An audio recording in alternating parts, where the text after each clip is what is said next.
ناظرین، اگر وینزویلا کے اوپر اٹیک کیا جاتا ہے تو وہ اس سینچری کی سب سے بڑی جنگ ثابت ہونے جا رہی ہے، کیونکہ تازہ ترین خبر کے مطابق، تازہ ترین رپورٹس کے مطابق پریزیڈنٹ مڈورو نے 80 لاکھ کی فوج تیار کرنے کا آرڈر کر دیا ہے۔ 80 لاکھ کی فوج اس وقت تیاری پکڑ رہی ہے جو امریکہ کے ساتھ لڑے گی۔ تو ویتنام سے لے کر افغانستان اور تمام جنگوں میں کبھی بھی اتنی بڑی فوج کا سامنا امریکہ سے نہیں ہوا، اور یہ تمام جنگیں امریکہ نے ہاری ہیں۔ خاص کر جو ویتنام کی جنگ تھی اس میں امریکہ کو بہت بڑی شکست ہوئی، تو ان تمام جنگوں میں بھی اتنی بڑی فوج جو ہے وہ کبھی بھی نہیں ہوئی۔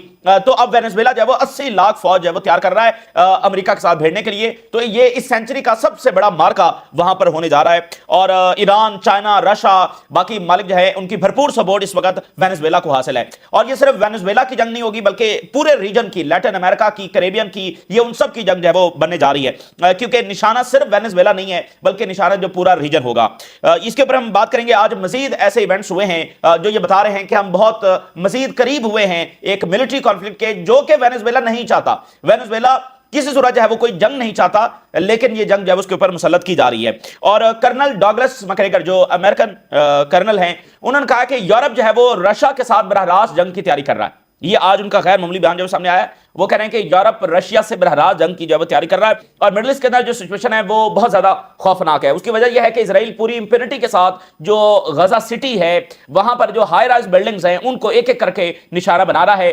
تیسری ہائی رائز بلڈنگ کو جو نشانہ بنایا گیا ہے، اور اس میں بڑی تعداد کے اندر جو ڈسپلیس پیلسٹینینز ہیں وہ موجود تھے، اور اس پوری عمارت کو زمین بوس کر دیا گیا ہے۔ اور یہ جو ہائی رائز بلڈنگز ہیں ان کو جس انداز میں نشانہ بنایا جا رہا ہے، یعنی جس طریقے سے جو ٹیکنیک استعمال کی جا رہی ہے، بالکل ان کی بنیادوں میں 2 سے 3 ہیوی میزل جو ہے وہ فائر کیے جاتے ہیں، جس کے بعد پوری عمارت جو ہے وہ اپنے پیروں پر گر پڑتی ہے اور زمین بوس جو ہے وہ ہو جاتی ہے۔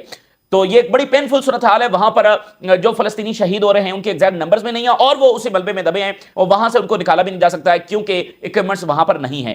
تو یہ صورتحال جو آلریڈی بہت زیادہ خراب ہے، اتنی خراب ہے کہ جس کو بیان نہیں کیا جا سکتا، اس میں ہر دن جو ہے اب یہ نیا ظلم اور ایک نیا چیپٹر جینوسائیڈ کا جب اس وقت ساری دنیا کے آنکھوں کے سامنے ہوتا چلا جا رہا ہے۔ اور غزہ سٹی پر نیا فیز اور نیا اگریشن وہ لانچ کر چکے ہیں، لیکن مڈل ایسٹ کے کسی ملک کی جانب سے ابھی تک کوئی عملی اقدام نہیں اٹھایا گیا، اور یہی وہ چیز ہے جس کو اسرائیل اپنے لیے گرین لائٹ سمجھتا ہے۔ اسی درمیان ناظرین، فریڈم فلاٹیلا کی اگر ہم بات کریں تو وہ روانہ ہو چکا ہے۔ 44 کنٹریز کی نمائندگی اس میں ہے۔ یہ سب سے بڑی اٹیمپٹ ہے غزہ کا محاصرہ توڑنے کے لیے، اور اس میں سب سے جو بڑی بات سامنے آئی ہے، اور اس نے 57 کنٹریز کو بھی پیچھے چھوڑ دیا ہے۔ یورپی یونین کے جو ورکرز ہیں انہوں نے یہ اناؤنس کیا ہے کہ اگر اس ایڈ مشن کو نشانہ بنایا گیا اور اگر اسرائیل نے اس کو غزہ میں داخل ہونے سے روکا تو پھر ہم پورے یورپین کانٹیننٹ کو بند کر دیں گے۔ پورا کانٹیننٹ جو ہے یورپ کا، اس کو ہم شٹ ڈاؤن کر دیں گے اگر اس ایڈ مشن کے اوپر جب اٹیک کیا گیا۔ اور اس میں ایک اور امپورٹنٹ بات بھی یہ ہے کہ برطانیہ کو یہ کہا گیا تھا کہ وہ اس ایڈ مشن کو سیکیورٹی پروٹیکشن دے، حالانکہ اس میں یونائٹڈ کنگڈم کے، یوکے کے جو ڈیلیگیشنز ہیں وہ بھی موجود ہیں۔ تو برطانیہ سے یہ کہا گیا تھا کہ وہ ایک ایڈ مشن ہے، امداد لے کر جا رہا ہے، میڈیسن لے کر جا رہا ہے، تو اس کو سیکورٹی دے، اس کو پروٹیکشن دے، لیکن برطانیہ نے اسے انکار کر دیا۔